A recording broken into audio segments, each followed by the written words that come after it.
Association తరపుకెళ్ళి వాళ్ళు మాట్లాడుతున్నారు అయితే కానీ మరి అసోసియేషన్ అనేది మన నుంచి ప్రత్యేకమైనటువంటి ఒక ఆర్గనైజేషన్ కాదు. మనతో ఏర్పాటు చేసుకున్నటువంటి వ్యక్తులే వాళ్ళు. నేను అనేది ఏంటంటే మీరు ఎవరు చదువు రాని వాళ్ళు కాదని నేను అనుకోవటం లేదు, లేకపోతే మీ అందరికీ లౌకిక జ్ఞానం లేదని చెప్పి నేను అనుకోవడం లేదు. మీరు మాకంటే తెలియగలిగినటువంటి వ్యక్తులు దీంట్లో ఉన్నారు. మీ యొక్క ప్రొఫెషన్లో మంచి అనుభవాన్ని మంచి జ్ఞానాన్ని మీరు కలిగి ఉన్నారు. కానీ కొన్ని విషయాలు ఏంటంటే కష్టం వస్తే తట్టుకోలేనటువంటి స్థితి. ఇలా లాస్ట్గా అంజనా మేడం గారు మన దగ్గరకు వచ్చింది. పోయేటప్పుడు లాస్ట్గా నేను వాళ్ళ లాస్ట్ డే నేను ఇక మళ్ళీ రాను, ఎందుకంటే మీ అయ్య గారు రేపు వస్తాడు కాబట్టి 2 days మై లాస్ట్ డే అని చెప్పేసి వచ్చి కూర్చొని తన ఒక మాట అన్నది. ఏమని అంటే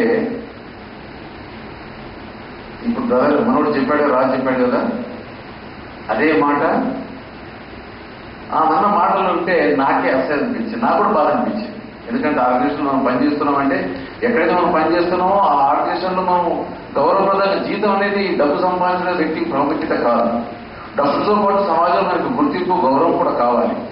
నాకు ఎంత ఆలోచన కాక సమాజంలో నాకు మంచి గుర్తింపు లేకపోయినట్టయితే నాకు డబ్బు కానీ నాకు ఉన్నటువంటి అధికారం అంతా కూడా వ్యర్థమే. ఆ అన్నది ఏంటంటే టాప్ టు బాటమ్ ఎవ్రీబడి ఒక్కమాట.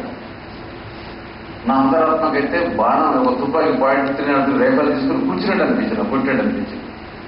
నేను ఎక్కడ కరప్షన్ చేయలేదండి మా జీవితంలో. కానీ ఎవరో ఒక ఇద్దరు చేసినటువంటి ఆ యొక్క ఒపీనియన్ తనను ఎట్లా ఫామ్ అయిపోయిందంటే అందరూ దొంగలేనట్టుగా ఒక రకంగా చెప్పాలంటే ఏ సమాజంలో కూడా ఎక్కడ కూడా అందరూ దొంగలు ఉండరు, ఎవరో ఒకరు ఇద్దరు ఉంటారు కామన్.